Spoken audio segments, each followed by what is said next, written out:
The UK government have actually finally responded to everyone's questions about digital identification. Now, to back up a little bit, over the past few weeks, there's been a lot of rumours and speculation about the digital ID system that's going to be introduced into the UK. No one really understands exactly how it's going to work, and that's only been made worse by members of Parliament stating incorrect information about digital ID. On one hand, we need it to access the NHS. On the other hand, we don't need it to access the NHS. Overall, this stuff has got really confusing for everyone. While the UK government have actually posted on their website now a press release about what their plans are with digital identification, and there's quite a bit to get through. But very quickly, if you're looking for a fantastic VPN, make sure you check out private internet access down below. It's a VPN that not only doesn't keep any logs at all, but it has one subscription that works across all of your devices. I like to watch the American Netflix, so I just switch my location to the US and boom, I can watch the American Netflix. And of course, it allows you to access content that maybe your government doesn't want you to see. So if you want to get yourself 4 months free and 86% off, make sure you check the link down below or scan the QR code up here. Now back to the video. New digital ID to make life easier for millions. I think we should be the judge of that one, but the Prime Minister today set out how the new national digital ID will bring Britain into the modern age, making everyday life easier for millions, cutting red tape and putting power back in people's hands. I just want to be 100% clear here. Someone sat down and wrote this. Like someone thought, yeah, a dystopian digital ID system really puts the hands back in the power of the people by taking the control of their personal identity away from them. Like, how did they write that down and think that that was correct? How? Digitization has transformed the way people live, from storing bank cards and boarding passes on our phones to accessing medical advice through the NHS app. And people in countries across the world are benefiting from how a digital ID can allow them to do so many more things at the click of a button. Yeah, I'll be honest, having the boarding pass on my phone, which tells the airline my name and where I'm sitting on the plane, is very different from a centralised government database holding every single piece of information about me, including my driving licence history, my health records, my tax status, where I work, what I do, and the last time I took a shit. They're not the same thing, and putting them in the same sentence is very disingenuous. And the same thing for banking cards, by the way. The way that Apple Wallet and Google Wallet really works is actually very simplistic, somewhat secure, and it doesn't house all of that information about you in the app. And the last thing on there, people in countries across the world are benefiting from how a digital ID can allow them to do so many more things at the click of a button. You mean like when Estonia's whole database got breached and 75% of their population's private information was leaked all over the internet? Do you mean like that? Having outlined last month how a digital ID can step up our fight against illegal working by making it easier to carry out right-to-work checks and cracking down on rogue employers, the Prime Minister today set out his broader vision for how a digital ID will help modernise the state to make people's lives easier, or less secure, whichever way you want to look at it. During a visit to Barclays Bank branch on Thursday, the Prime Minister outlined plans for a new digital ID that will cut paperwork, save time and help people access services quickly, safely and securely. Now this is a theme that's going to come up throughout this video quite a lot, and a lot during these statements here, that the whole point of all of this is to make things easier, save time, and I'll be honest, I have zero doubt in my mind that you'll save a couple of minutes a year from having to like go through that filing cabinet you got, you know, with previous utility bills and trying to find something that proves your identity. I have no doubt in my mind that of course it will save people a couple of seconds. But I genuinely want to ask you guys, and obviously this doesn't represent the whole of the British public, but just for my personal knowledge, in the comments down below, let me know if you would be happy for the government to hold all of this information all together for the sake of saving you a couple of minutes a year, or do you think it will actually save you significant time? Please let me know down below. I'm keen to hear, because for me personally, as someone that's run multiple businesses over the years, and of course has my own personal records as well as family records and all of this stuff, and you have to contact banks and all of this and sort out mortgage shit and rental stuff, all of this stuff, for me personally, it's a minor inconvenience that I'm not overly bothered about. I just have to sit down with a cup of tea and make some phone calls. I am not willing to save myself those couple of minutes that it's an inconvenience. I'm not willing to sacrifice all of my personal identity and privacy for that. And to be honest, I don't think anyone should be, but obviously everyone has their own opinion. At present, people need to find an old electricity bill just to open a bank account, and often need a passport to apply for a job, prove their right to rent, or a driving licence to buy a pint. Right, let's just go through this from start to finish. Old electricity bill to open a bank. Nearly every single person in the UK has a mobile phone or a phone contract of some sort. Most banks now accept that as a form of identification. Also, as of 2023, a lot of banks don't ask for those things, as a lot of banks are kind of like ghost banks where they operate separately online, so you actually don't need that information. The next thing is you often need a passport. Now, when it comes to passports, if there's one piece of identification that people just don't lose in their house, it's their passport. It may take you 15 minutes to find the bastard, but people still have it. People don't lose it. Everyone has a passport drawer or a place where they keep that identification. That's not a hindrance to anyone's life. And I know that if my passport's hidden somewhere in my house where I know where it is, the government don't know where it is, and no one's going to break into my house to steal my passport. And also, just on that front about needing a passport to apply for a job, most places just accept your driving license, and not like they need to keep your driving license. They just look at it, confirm you are who you say you are, and jobs are good. And the same thing applies for buying a pint. When I buy a pint of beer and someone asks me for ID, it's been a while, I'll take the compliment when I get it. They look at it, look at you, confirm that you are that guy in the photo and that age is somewhat correct and you are legally able to buy a drink, and then they pass it back to you.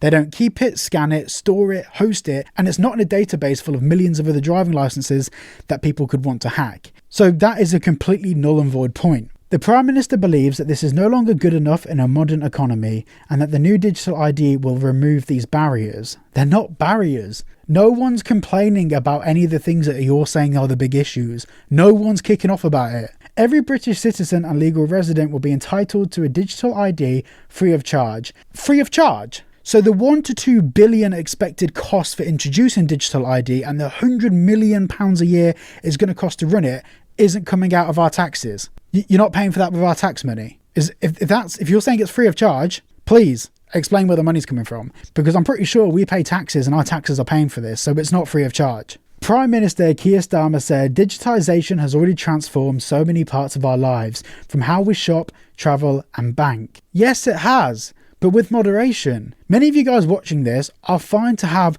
our bank card on our phone because the data that holds is basically access to your bank account to withdraw money. I'm not really bothered by that because the bank isn't going to arrest me for spending money buying a sandwich. However, the government knowing where I've been, what I'm doing, having immediate access just by pushing a couple of buttons to my banking records, where I've been, who I've been with, what I've done, my location data, and all of the extra stuff that comes around being linked to a digital form of identification on my phone, that's where I have a problem. It's none of these individual things that are the problem. It's the government having access to all of it, which is what all of us have an issue with. Also, we know the government don't take security seriously, and we'll talk about that very shortly. Oh, shortly is now, because it says here, but there's so much more we can do to make people's lives easier, simpler and more secure. Well, the government have confirmed that they're going to utilise the one login system that they currently utilise for all of their digital services. So basically, digital ID will be tied into the one login system. The one login system, which recently, in fact just a couple of days ago,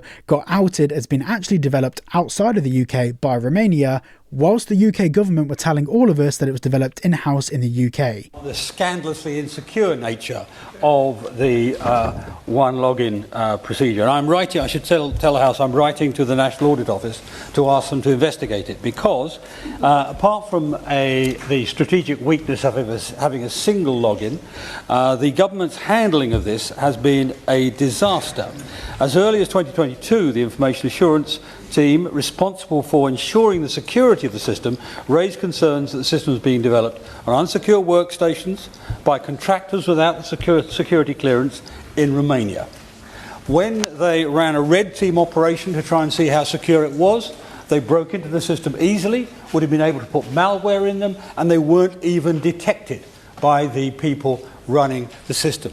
So what will happen when this system comes into effect is the entire population's entire data will be open to malevolent actors, foreign nations, ransomware criminals, malevolent hackers. Not only did the government lie about who, what and where developed it, it was also very easily breached on multiple occasions and people were able to access the database. So please, for the love of God, tell me how this is more secure than me holding onto my own passport. The digital ID is about putting power back in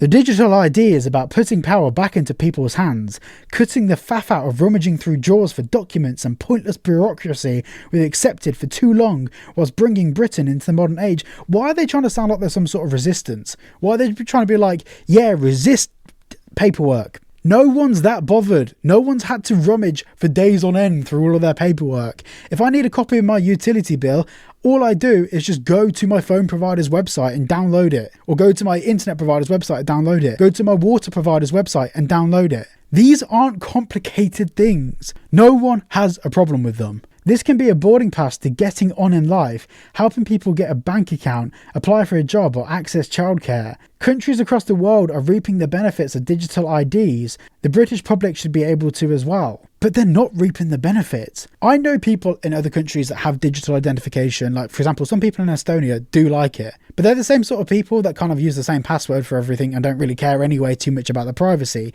Also, there are people that tend to have more trust in their government. People in Estonia like their government more. People in Estonia trust their government more than we do in the UK. We have massive issues with what the government's proposing, but we also have a major issue with the fact that it's our government proposing it. Examples of how digital ID will make life easier include social levelling, giving everyone a form of photo ID for free, so those without passports or driving licenses can open a bank account or get a job as easy as those that do. The thing is at the moment, if you have a job in the UK, you would have already had to have a right to work check done for you, which would have required either a driving licence, whether provisional or full licence, or a passport, or another form of ID, including things like a national insurance number, all of this sort of stuff. This stuff already exists, and it's not really a problem if you don't have a driving licence to get a job. In fact, the biggest limiting factor if you don't drive and getting a job is many employers just like people that drive. Applying for a mortgage, letting people prove who they are digitally instead of sending physical documents, or paying for private verification services. What? Sending physical documents? To apply for a mortgage, you can just scan a letter or forward a copy of a letter or something to your bank. You don't have to send physical documents. And if you do, that won't change with digital identification. They'll still want proof of a utility bill or something. And to be honest, like I said before, it's not difficult. I mean, unless you're buying 5 houses a month, maybe you'll benefit from digital ID, but I'm not really aware of anyone that I know personally that's going out and buying 5 properties a month and, getting the paperwork is complicated for them. 15 minutes of sorting out some paperwork every 5 to 10 years isn't really a major issue, is it? Renting at home, making it possible for renters to prove their right to rent instantly without hunting down old paperwork. Well, actually, to prove my right to rent, all I had to do was go in, show them a copy of my passport, and they also took down my driving license number so they can reference it should they need to request an identification for me. Oh, I had to give them a utility bill as well. That was it. And I went through a big rental agency when I rented my place. It wasn't difficult. Protecting against fraud, keeping identity information safe on your phone instead of... I don't even have a picture of my driving license or my passport on my phone because it's not safe on your phone. You don't keep your personal identification on your phone. Boarding pass for a plane? Sure, whatever. Your bank cards? Sure, whatever. If someone robs my phone and manages to access my bank, all I do is call up my bank, give them my PIN number, reference number, and just tell them to freeze the card and freeze the account. And that's it. Having every single piece of personal information about me and all of my national insurance stuff all on my phone? Are you mental? That is not more secure. And finally, we have the last statement, which is a public consultation will launch by the end of the year to ensure the system is secure, trusted and inclusive. The initiative builds on the government's wider work to modernise public services, including a digital version of the veteran card and the new Digital Inclusion Action Plan to ensure everyone can benefit from the modern economy. I genuinely can't believe someone wrote this and put this out there. This is like, there's so many things in this which are either strawman arguments or just completely wrong, or they're saying that they're introducing this to fix a problem that didn't exist in the first place. Also, in all of this, they've not mentioned anything about like the migrant crisis in the UK, whereas 2 weeks ago, they did multiple press conferences where they were talking about how this will stop illegal immigration into the UK. That was a big thing. That was like a big, oh, we're doing this to do this thing. And now their official statement, their official press release doesn't even mention it, which I'm not saying it should mention it. What I'm saying is it's clear that their previous reasons are all bollocks anyway. I genuinely cannot believe someone wrote this, published this, and thought that people won't pick it apart. Everyone's ripping this apart right now, including mainstream media. Even people that were on the fence about digital ID are yeah, they thought this would be a good idea. Anyway, check out private internet access at the link down below. Get 4 months free and 86% off, or you can scan that QR code. And if you did enjoy today's video, please make sure to like and subscribe, and I shall see you all in the next one.